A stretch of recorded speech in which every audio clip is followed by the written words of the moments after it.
いつも KT モを応援してくださっている皆さん、こんにちは。おじさんの方の KT です。いつも応援してくださっているっていうのは違和感があるんですけれども、というのは本日2023年6月の25日現在で撮影しておりますので、この動画はいつアップロードされるかわからないんですけれども、未来に向けたメッセージ動画となっております。一応この動画自体は第3話ということで撮影をしているんですけれども、違和感がある理由はもう一つあって、まだ第2話目の撮影は半年以上前に終わっているんですけれども、編集も終わっていないという状態で、自分で言ったセリフっていうのにちょっと違和感を感じているっていうのが正直なところです。で、今回はおじさんの方のケイティということで、ちょっと真面目なお話の動画ということになります。というのがですね、先ほどもちょっとお話しさせていただいた2話目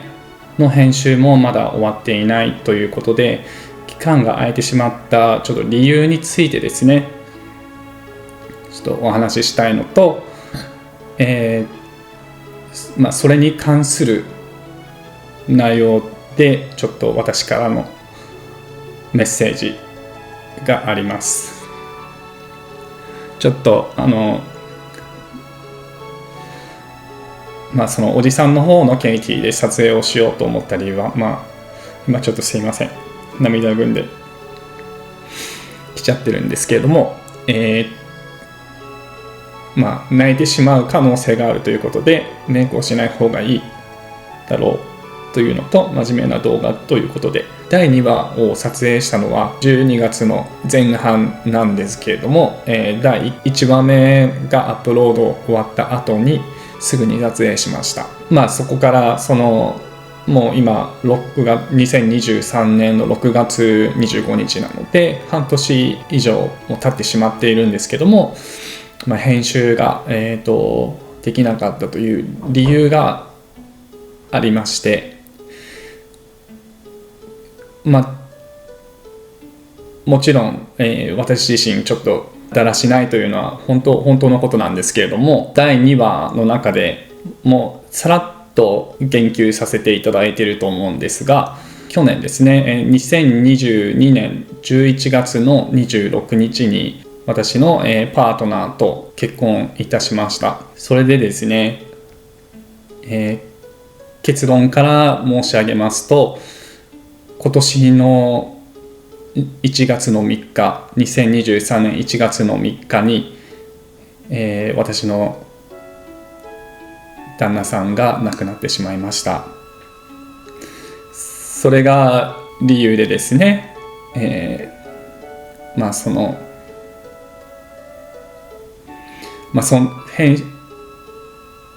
動画編集なんてしてれないような状況だったというのが正直なところかと思います。これから頑張ろうって時に本当に辛い経験をしたなというのが正直な、気持ちです。私の旦那さんの名前はベンジャミンと言うんですけれども、オーストラリア人の方で、スコットランドの方の血筋で、ブルーアイで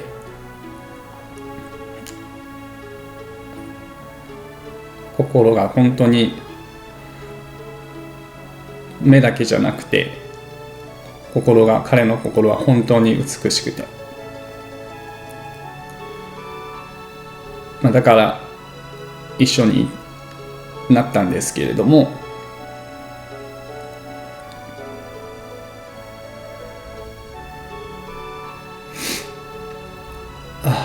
すいません。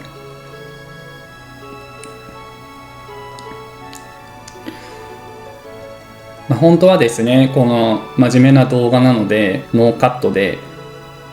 アップロードしたかったんですけれども、やっぱり今みたいにちょっと言葉が詰まってしまったりとか、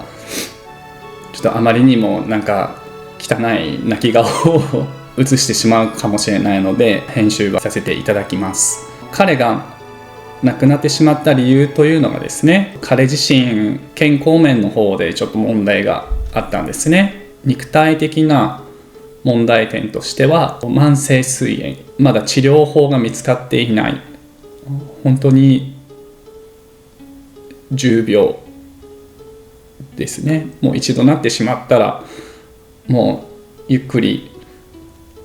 亡くなるまで頑張れば、健康的な生活をしていればできるだけ長く生きることはできるかもしれないということだったんですけど、長く生きるっていうこと自体も辛くなってしまうぐらい、慢性膵炎というのは痛みが常にある、痛みと一緒に生きなければいけないというものですね。すいません、はい、それでですね、その慢性膵炎の他に彼自身もですね、ちょっと精神的な問題があったんですね。で、その問題に関してはもう彼本人がちょっと頭のおかしい方ということではなくって、彼の心は本当に美しい方です。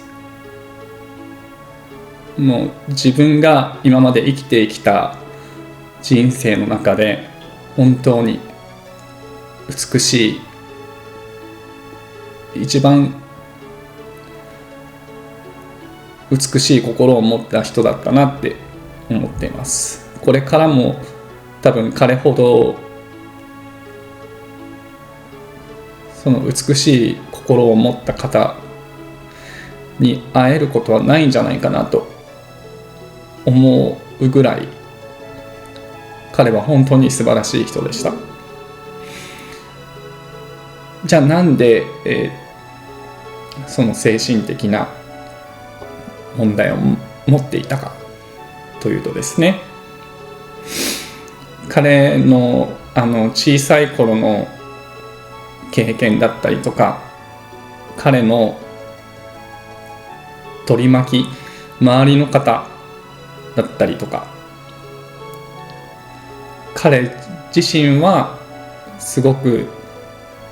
綺麗な心の持ち主だったのにもかかわらず、そういった過去のトラウマだったりとか、その彼の心を気にかけない人たちだったりとか、そういったその辛い人生を彼は歩んでいたので、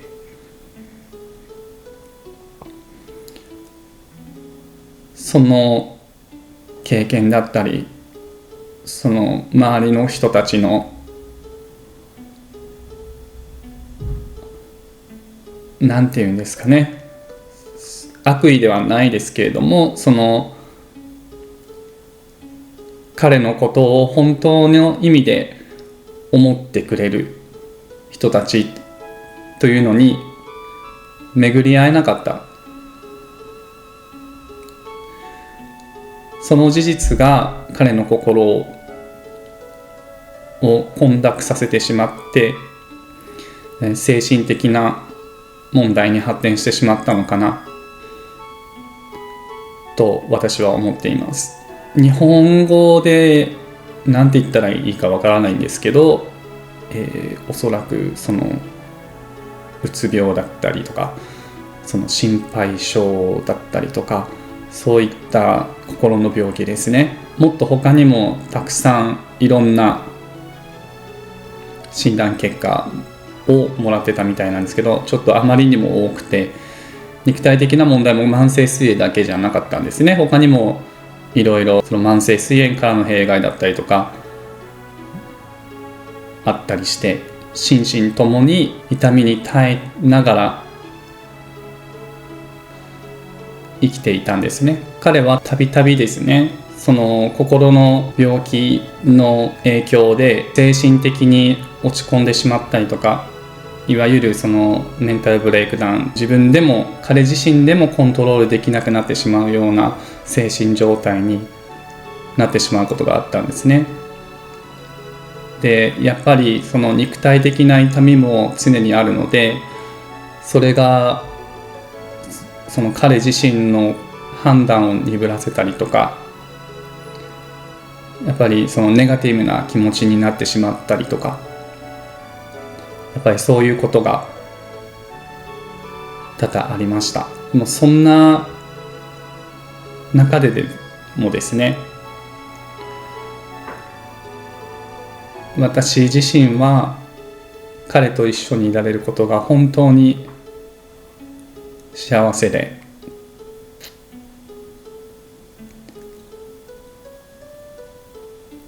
もう彼としか残りの人生を歩めないなと思ってしまうほどに彼のことを愛していました。彼自身も私のことを愛してくれていて、彼が精神的に落ち込んでしまっている時とかに、もう泣きじゃくって何かを訴えてきたりとかしている時に、一緒に生きていればきっと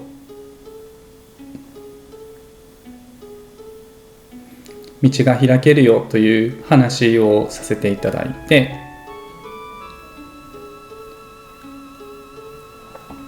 それで彼の精神的な部分を支えようと一生懸命だったんですけども、アンザイティとかディプレッションっていうふうに、こっちでは言っているんですけれども、それが彼の心をひどく打ちつけている時っていうのは、もう彼も本当に正常な判断ができなくて、去年2022年内だけで、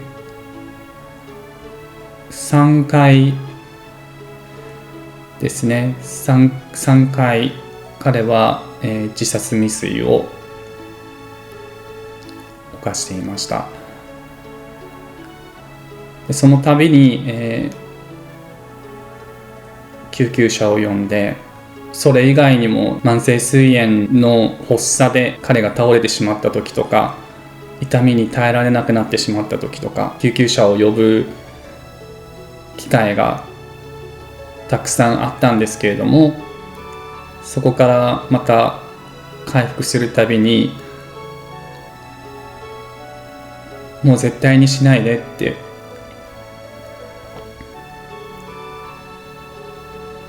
辛い気持ちはわかるけど、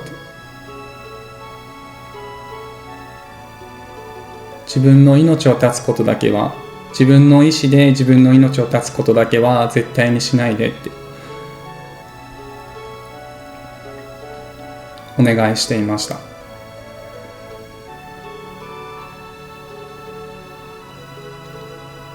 今思うと、もうその言葉すら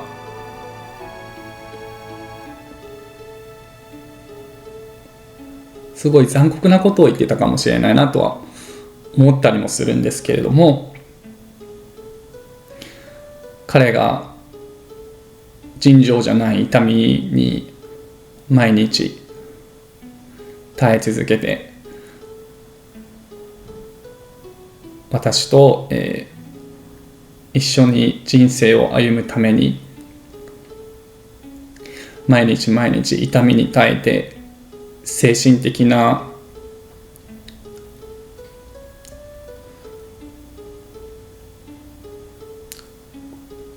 心の病にも耐えて、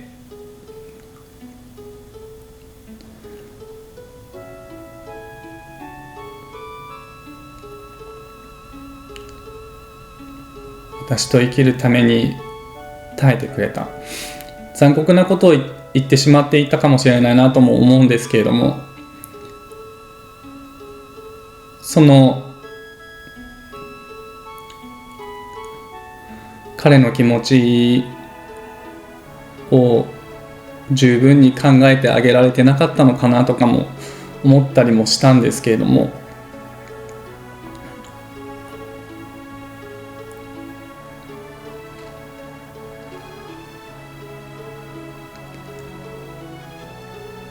でも逆に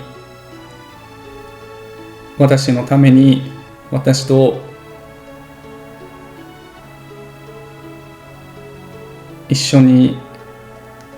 長く、できるだけ長く人生を歩むために、その痛み、肉体的な苦痛、精神的な苦痛に耐えて毎日過ごしてくれていたんだなって、本当に感謝しかありません。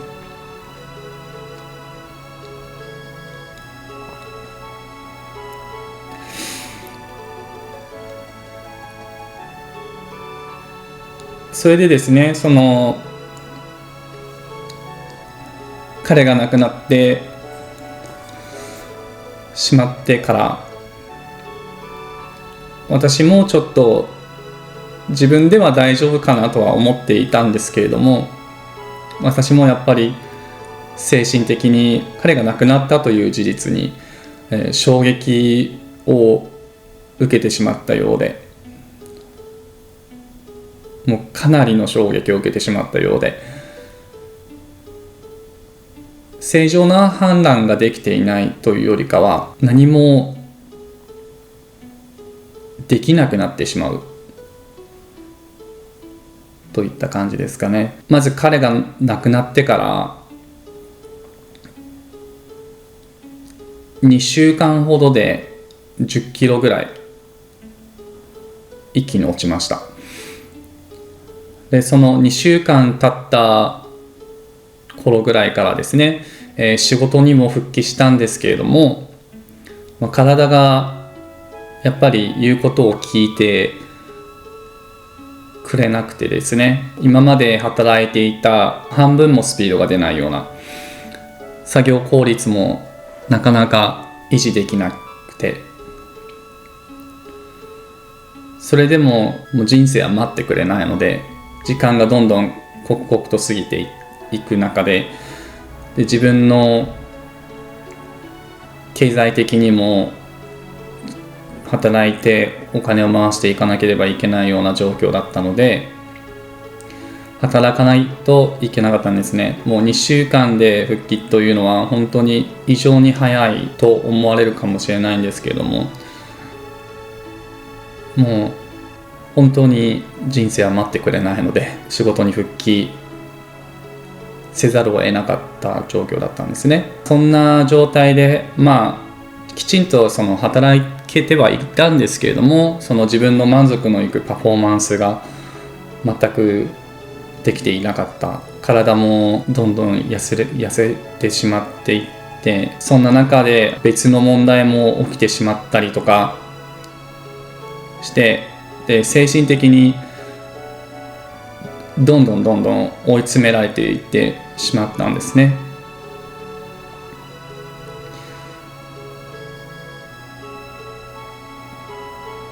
で4月にですね、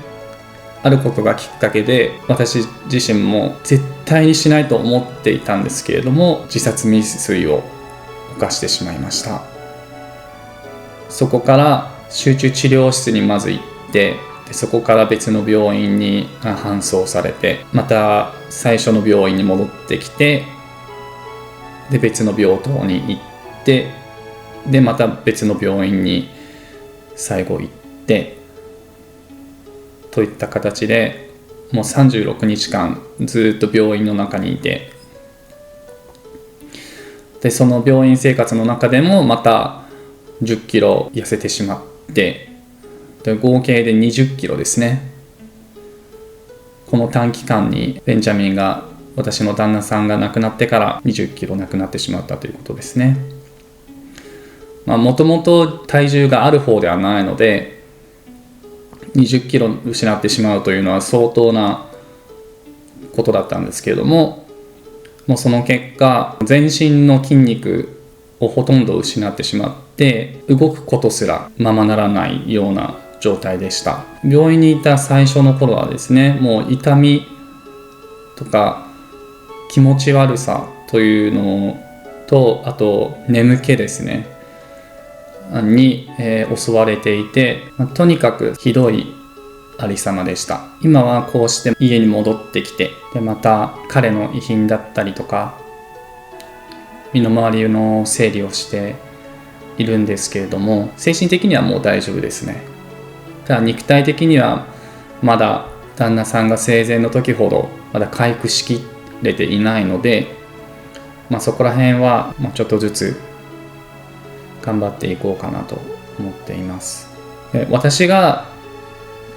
この経験から言いたかったことはですね、心の病気っていうのは治ることもありますけれども、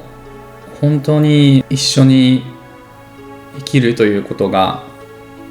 大変ですね。私の旦那さんがその重度の精神的な問題があったように、世界には心の病気と闘っている方たちというのが本当にたくさんいらっしゃると思います。本当に一見するだけでは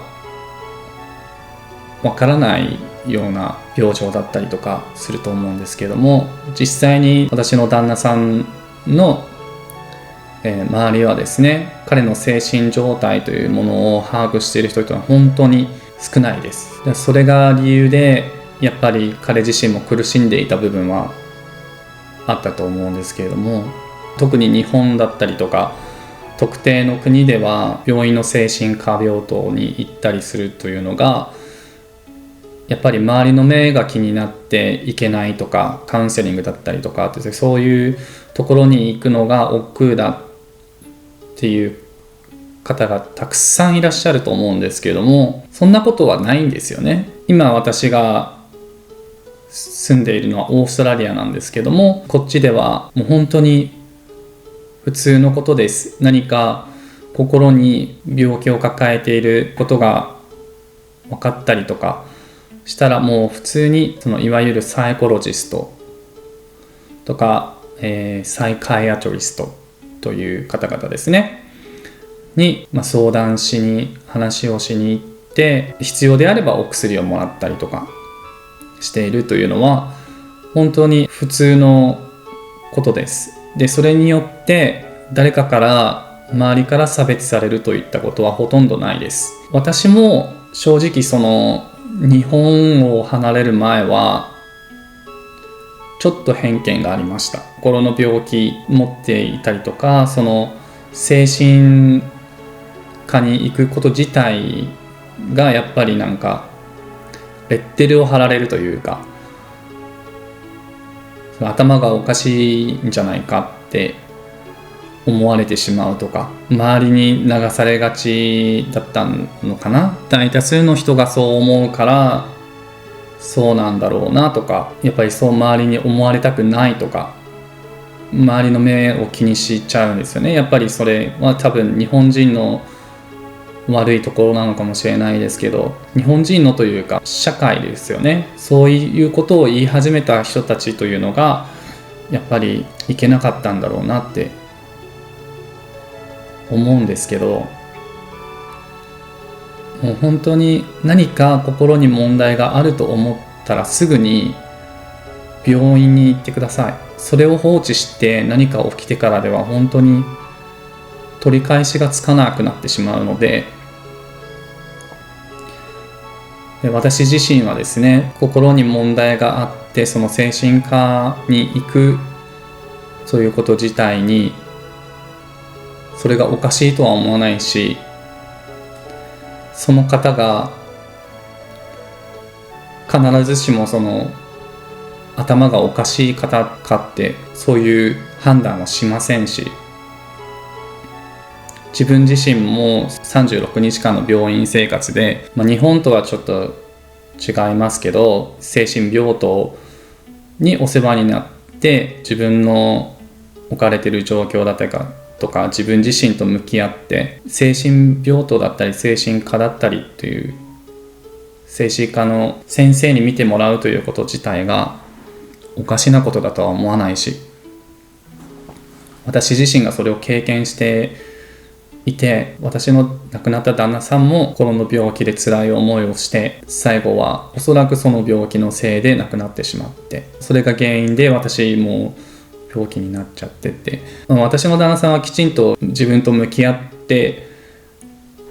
自分の心と問題がある部分と向き合って治す努力だったりとか、うまく付き合っていく方法だったりっていうのを考えたりとかっていうのを模索しながら、私と一緒に日々の生活を営んでいたんですけれども、何か心に問題があるのに放置してしまうっていうのがやっぱり一番、それこそ頭がおかしいなと私は思ってしまうので、本当に何か心に問題があったりとか、心に何か問題があるのかなとか思った場合だったりとか、お医者さんに見てもらった方がいいかなって一瞬思ったりとかした場合でも、もうすぐに病院に行って見てもらってください。それによって悲しい思いをする人、悲しい出来事が起きたりということを未然に防げるかもしれませんし、悲しい出来事によって、周りの方が悲しむことも、自分が悲しむこともなくなると思いますし、周りの目は気にしなくていいです。絶対に周りがどうこうではなくて、あなたの心の問題なので、何か思うところがあればもうすぐに、今すぐに病院に行って見てもらってください。私がその精神病棟にいる間に思ったことですね。毎日あんまりやることがないんですけれども、他の患者さんとお話をしたりとかっていうことを毎日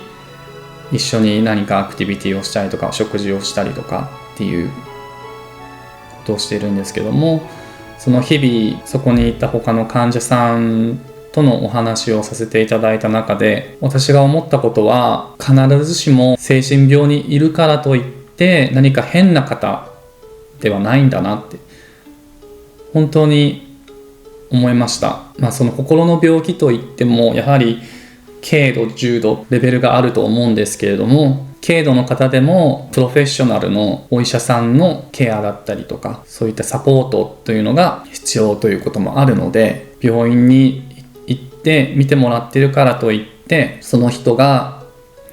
頭のおかしい人だとか狂ってる人だということは全くないんだなって本当に思いました。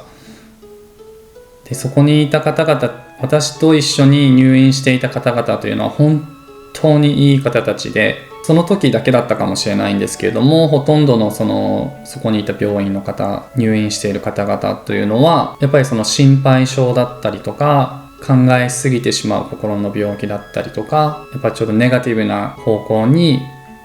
思考がいってしまう心の病気だったりとか、もう本当に日常生活の中で健常な方がもう日々の生活について悩んでいたりとか、もう本当それと同じぐらいのレベルの方たちだったんですね。本当に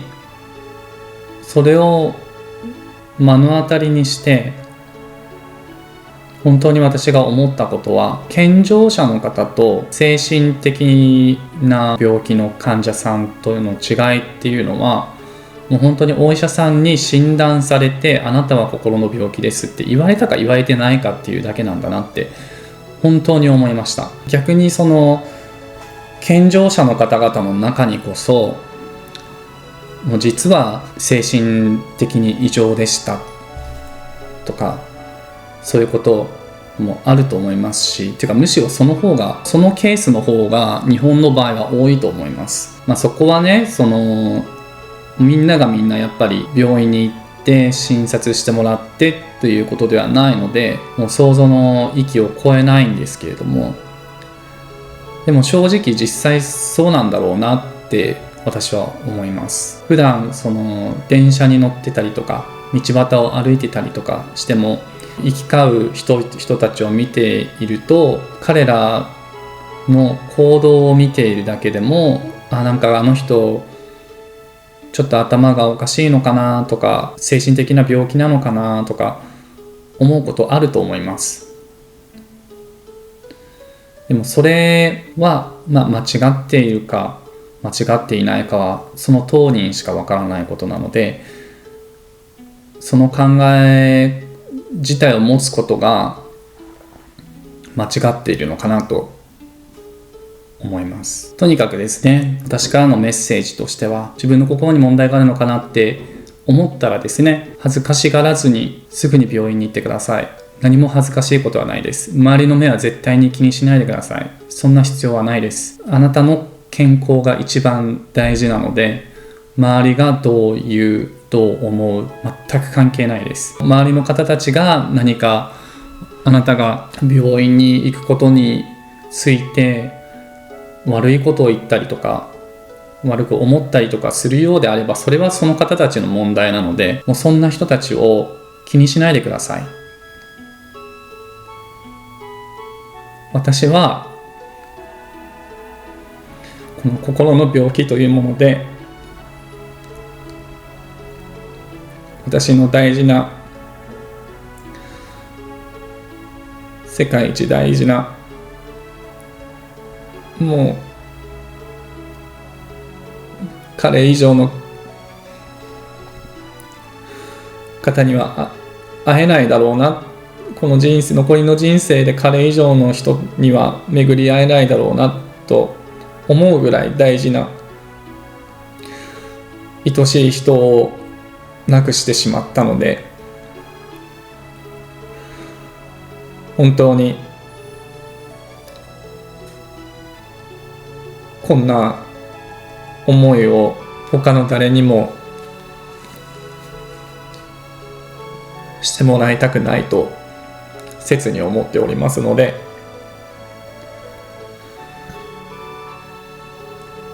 自分だけじゃなくてね、何か悩んでいる方が周りにいらっしゃれば、その方たちをサポートしてあげてください。その方たちが心の病気なのかなって悩んでるから、この人頭がちょっと変なんだなって思うのではなくって、この人は悩んで心の病気があるかもしれないって悩んでいるんだなって真摯に受け止めて、でその方たちをサポートしてあげてください。もしその周りの方でですね、やっぱり心の病気のせいで正常な判断ができなかったり、前はこういうことを言ってたのになんか違うことは今言ってるなとか、そういうことがあったりしたらですね、その方やっぱり何か精神的な問題があるかもしれないので、そこでね、喧嘩をしたりとか口論になったりとかというのではなくて、まずは一回深呼吸をしていただいて、心の問題がある方なのかどうかというのは判断が難しいところなんですけれども、大丈夫って投げかけてあげてほしいですね。で、私自身もですね YouTube を始めたところなんですけれども、もし私自身の周りにそういったメンタルヘルスの精神的な問題がある方たちだったりとか、何か悩んでいる方たちとかいらっしゃれば、これからはサポートしていきたいなって思いますし、これからもケイティとして活動していく中で、何か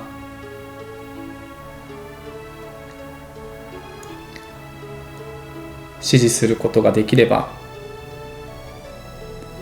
そういった悩みを抱えている方たちをサポートできるような立ち回りができたらなと思っています。今回はですね、真面目な話を聞いていただいて、こんな動画を見ていただいて本当にありがとうございます。本当にありがとうございました。これからもケイティとして頑張っていきたいと思っておりますので、こんなケイティですがよろしくお願いいたします。